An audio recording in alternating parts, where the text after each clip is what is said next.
ایک شخص رسول صلی اللہ علیہ وسلم کی خدمت میں حاضر ہوا اور عرض کی، یا رسول اللہ، میرا باپ پوچھے بغیر میرا مال خرچ کر لیتا ہے۔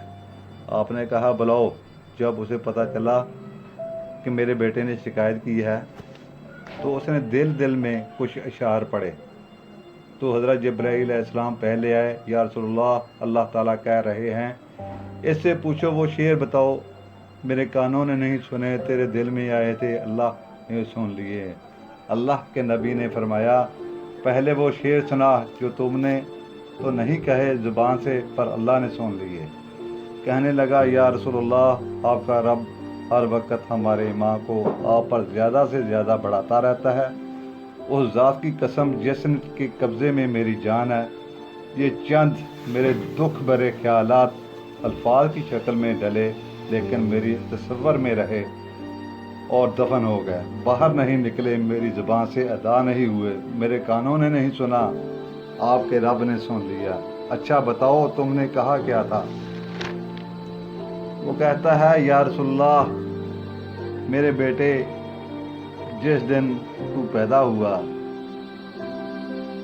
اب ہم نے اپنے لیے جینا چھوڑ دیا، تیرے لیے جیے۔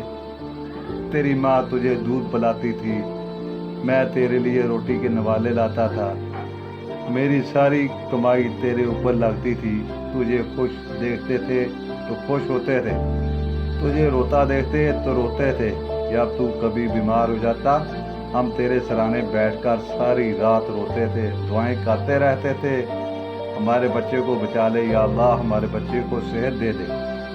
اس تڑپ میں ساری رات جاگتا تھا، تیرے لیے میں نے اپنا سب کچھ لٹا دیا، اپنے لیے جینا چھوڑ دیا، اپنی خواہشات کو دبا دیا، تیری ہر خواہش کو پورا کیا، تجھے مسکرانے کے لیے، تجھے ہنسانے کے لیے دھکے دوڑے کھاتا رہا، کبھی گرمی کی لو میں جھلستی ہوئی ریت، گرم ہوا اور سردی کے سرد ہوا کے تھپیڑے، لیکن میں ان دونوں سے گزرتا ہوا تجھے پالنے کی خاطر اپنے آپ کو کھپاتا رہا۔ بیٹا، میں نے اپنی ہڈیوں کا رس بھی تیرے اندر ڈال دیا، میرے پاس جو کچھ تھا تیرے اوپر قربان کیا، تجھے مسکراتا دیکھ کر میں اپنا غم بھولتا تھا، تجھے ہنستا دیکھ کر میرے دکھ بھول جاتے تھے، اور پھر آہستہ آہستہ میری ہڈیوں کا گدا، میری کمائی تیرے اندر گئی، تو ایک خوبصورت درخت کی طرح بڑھتا چلا گیا، میری بڑھاپے نے کمر دوری کر دی اور میں جھکتا چلا گیا۔ میرا خیال تھا جیسے میں اس کی انگلی پکڑ کر چلتا تھا، جب میری باری آئے گی یہ میری انگلی پکڑ کر چلے گا، جیسے میں اسے سینے سے لگاتا تھا، پیار کرتا تھا، جھولے جلاتا تھا، باغ میں لے کے جاتا تھا، تو مجھے خیال آتا تھا جب میں بوڑھا ہو جاؤں گا تو میرا بیٹا بھی مجھے ایسے لے کر پھرے گا، میرا بیٹا بھی میری سنے گا۔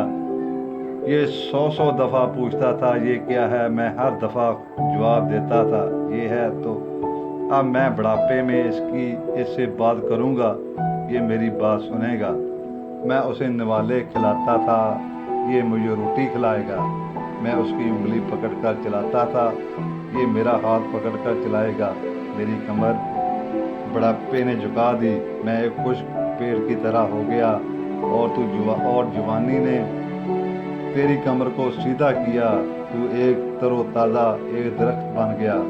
مجھے خیال آیا کہ میں نے 20 سال اس بچے کو پالا ہے، ابھی یہ اپنے ماں باپ کو دیکھے گا تو یہ ایک دم اچانک کیا ہو گیا؟ جب تو اس عمر میں پہنچے، جب ہماری امیدیں تم سے لگ گئیں، ہمارے بڑھاپے نے تم پہ آسرا کر دیا، تیری جوانی نے تجھ کو ہمت دے دی، ہمارے ساتھ وہی کرے گا جو ہم نے اس کے ساتھ کیا، لیکن کیا ہوا؟ اتنا بدتمیز ہوا، تیری زبان چھری بن گئی، تیرا رویہ زہر بن گیا، میری ساری زندگی کی محنت کا بدلہ تو نے مجھے نافرمانی سے دیا، بد اخلاقی سے دیا، بدتمیزی سے دیا۔ میں حیرت بھری نظروں سے تجھے دیکھتا رہا، میں اپنی 20 سالہ زندگی کو جھٹلاتا رہا، میں اس کا باپ نہیں ہوں، میں اس کا نوکر ہوں، ماں باپ کے ساتھ تو کوئی ایسا نہیں کرتا یہ میرا مالک ہے, میں اس کا نوکر ہوں, اس لیے یہ تو مجھے ڈانٹ رہا ہے. حضرت جبرائیل علیہ السلام انسان کی شکل میں آئے, حضور پاک صلی اللہ علیہ وسلم, اور عرض کی یا رسول اللہ کچھ سوال عرض کروں. کہا کریے, قیامت کب آئے گی؟ کہا اللہ کو پتہ ہے. کہا کوئی نشانی؟ فرمایا بیٹیاں بھی ماں کو نوکر کی طرح پکار رہی ہوں گی تو سمجھنا قیامت آنے والی ہے. اور کہا بیٹا تم نے میری ساری زندگی کی نیتوں کا بدلہ پتنی سے دیا. تو بیٹا میں یہ سمجھا تو نے ایک خواب دیکھا تھا, تو نے ایک خواب دیکھا تھا, تو یہ باپ ہے اور یہ بیٹا. اصل حقیقت یہ ہے یہ مالک ہے, میں ایک نوکر. اور آگے کہتا ہے کہ اچھا تو بیٹا تو نے مجھے باپ تو نہ سمجھا, تو ایک پڑوسی ہی سمجھ لیتا. تو اس نے اس طرف اشارہ کیا کہ بس میں تیرا باپ نہیں ہوں. تیرے رویوں کو دیکھ کر تو یہی لگتا ہے کہ میں تیرا نوکر ہوں اور تو میرا مالک. تو بخیل نہ بنتا, میرے خوابوں کو چکنا چوک نہ کرتا, میری امیدوں پر پانی پھیر دیا تو نے, میرے بڑھاپے کو ذلت اور رسوائی میں بدل دیا. اچھا میرا پتر جا خوش رہو. تو میرے نبی اکرم صلی اللہ علیہ وسلم کے آنسوؤں سے ساری داڑھی تر ہو گئی. تو آپ نے اس کے بچے کو گریبان سے پکڑا اور جھٹکا دے کر دھکا دیا اور کہا دفع ہو جا, اور تو اور تیرا سب کچھ تیرے باپ کا ہے.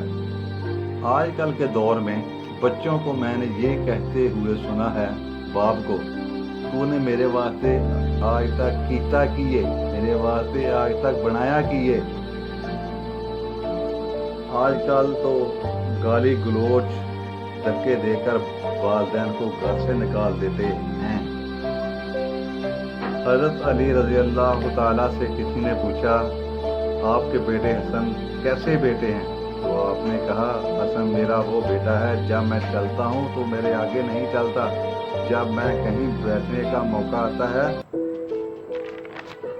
تو پہلے مجھے بٹھاتا ہے پھر خود بیٹھتا ہے. جب کھانے بیٹھتا ہے تو یہ کھانے کی طرف ہاتھ نہیں بڑھاتا جب تک میں نہ بڑھاؤں, سالن کی طرف ہاتھ نہیں بڑھاتا جب تک میں نہ بڑھاؤں. میں کمرے میں ہوں تو یہ چھت پر نہیں جاتا کہ میرے باپ کی بے ادبی نہ ہو جائے. دوستو جن کے والدین زندہ ہیں ہم تو محروم ہو گئے ہیں, وہ قبروں میں چلے گئے ہیں, لیکن جن کے والدین زندہ ہیں ان کی قدر کریں, ان کی خدمت کریں, ان کو خوش رکھیں, ان کی خواہشات کا احترام کریں. ماں کے قدموں تلے جنت ہے اور باپ جنت کی کنجی ہے. اللہ پاک ہم سب کو اپنے والدین کی خدمت کرنے کی توفیق عطا فرمائے, آمین.